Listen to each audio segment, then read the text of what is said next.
Oh, there you are, YouTube. We are off to check out Spider-Man No Way Home. Month for just 99 cents and instantly make free movie reservations. So that movie was fantastic. I feel like it was fantastic beyond the nostalgia. I mean, the nostalgia was necessary for the plot, but I didn't only. Okay, I guess I should say spoilers here. Spoilers are about to happen. But the story itself is good. Like, even, let's say, again, spoilers. Do I jump into this now?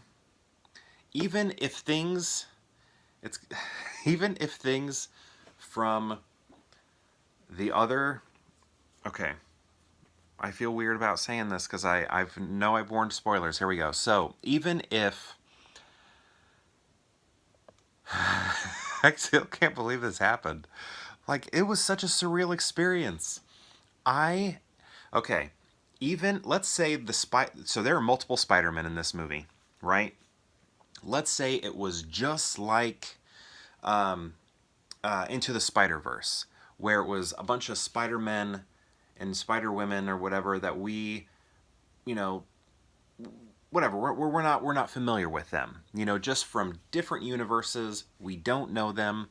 It's not people we are familiar with. I think this movie still would have been effective and still a good plot, similar to how Spider-Verse was. You know, we watch Spider-Verse and we don't know those other spider people in the movie, but we still love that movie, right? And I feel like this movie could have been the same thing. Maybe we would have thought, oh, it's too similar to Spider-Verse, but they do Spider-Verse with characters that we know, characters that we are familiar with from past iterations of Spider-Man. The Sam Raimi Spider-Man films, and then the, who was it? Mark Webb or whatever.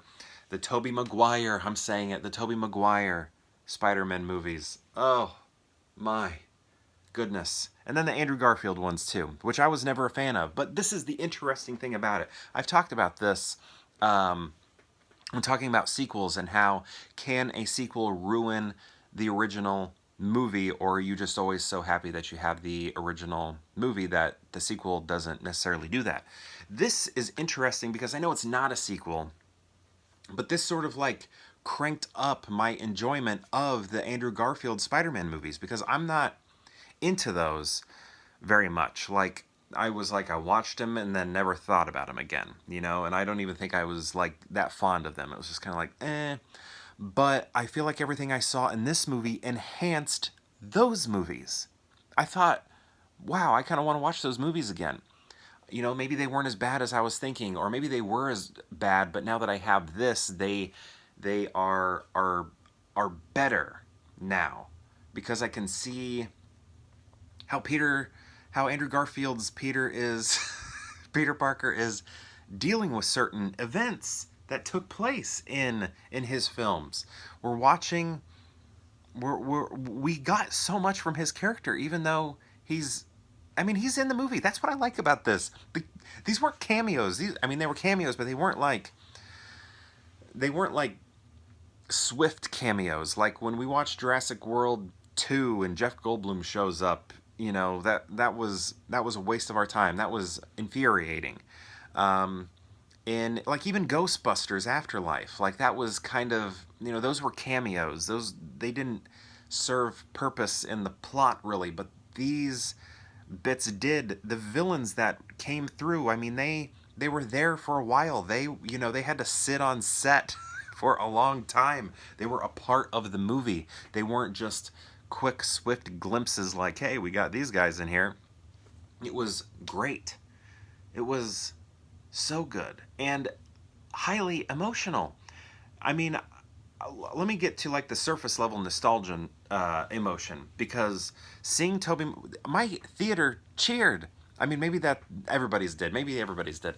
But when we first saw Andrew Garfield, I again don't care for those movies very much, but like the theater cheered. Those movies mean something to people. It was so great to see those people so happy, and it was a younger audience cheer. And then when we saw Tobey Maguire walk through, that's when I started clapping and cheering, and then you had this older audience clapping and cheering, and it's just amazing because like I was in high school when those movies started, and I know a lot of people grew up on those films as kids, and they're adults now, and some of them with kids of their own taking them. I mean, my kids are too young. I started late, but man, it was just amazing seeing the theater respond. Like, and this wasn't opening night. You know, this movie's been out for a while. It's Monday, and people are still. I mean, it wasn't a packed joint, but the place was cheering. It was so good, and every time I was like looking at Tobey Maguire, and I think he's a great actor. I love seeing him and stuff, and just seeing him, I was like taking. It was like my. I was leaving my body, just sort of how Tom Holland's Peter Parker did, leaving my body and just sort of like watching the screen, realizing what I was witnessing. Like these superhero movies that were a dream come true, literally a dream come true. Wanted live action superhero movies growing up, wanted them so badly. And like you'd read Wizard magazine with all the fan casting, and then it happened with the X-Men. Like it happened, and then it happened with Spider-Man, and I was just like, this is my dream come true from back when I was in high school, coming back, happening again. My dream come true is in the MCU. And it was just amazing to see. Like, it was surreal. It was very weird in a good way, but I did feel like I was like leaving my body and like floating like Tom Holland was in this movie. Like, I can't believe this is happening. I can't believe I'm seeing this. And like, it's just it was so great. And so that's just kind of like a superficial, amazing, weird nostalgia that was happening inside my body that I just thought was so great. And then there was like actual emotional parts that got me crying. Like when they were all telling their, oh gosh, can you believe they did that to Aunt May? I was not expecting that. That was rough. I mean, that got me. And then when he's blaming himself, and then the other Peter Parkers come up to him and give their stories of Uncle Ben, and you know, they're realizing they all sort of learned the same lesson, and they're, you know, telling Tom Holland that, hey, you can't let this get the best of you. We did that. You can't let that happen. And, you know, he's blaming himself, thinking, if I would have done this, if I would have done this, if I would have done this, he could have saved her. And it was just like, man, that was emotional. That was great. I loved seeing that. It was kind of hitting close to home for me also. So yeah, it was I really liked seeing that. It was a difficult watch though. It was good. Yeah. Okay. So some other things that were happening. We got the three Spider-Men pointing at each other. We got that meme. That was great. I liked the back cracking that was happening. That was like a deep cut, a super deep cut, because Tobey Maguire I remember like hurt his back when he was making Seabiscuit, so much so that he didn't think he was going to make it to be in Spider-Man 3 because he damaged his back so much. And then he damaged his back so much that in Spider-Man 3, remember when he like lands on his back and he's like, ah, my back, my back, my back. Like that was sort of like a nod to how he almost wasn't Spider-Man in Spider-Man 3. I think they were going to go Jake Gyllenhaal or something, or those were the talks anyway. And Sam Raimi was like, how about we throw this in here? Let's make fun of your back here. So then they put that in this movie, and that was just like an amazing deep cut that I thought was really cool, having that. Love that. I love seeing all those villains. I love the nod to Miles Morales, especially because his design in The Amazing Spider-Man 2 was that of Miles Morales' comic, as far as I know. I mean, I didn't really read those, but I, from a distance had seen that. So that was a cool reference. Did everybody see Rhino? Rhino was sort of like starting to come in through the universe. I thought that was cool. I was like, ooh, how much of him are we going to see? But I don't know. I thought it was played so well. Everything, it was very emotional. Like, this is like very good MCU. And I don't think I get really excited about. I get excited about. I just kind of watch the MCU movies. I get excited for Guardians of the Galaxy, obviously, Avengers movies, and then the rest I don't really care about anymore.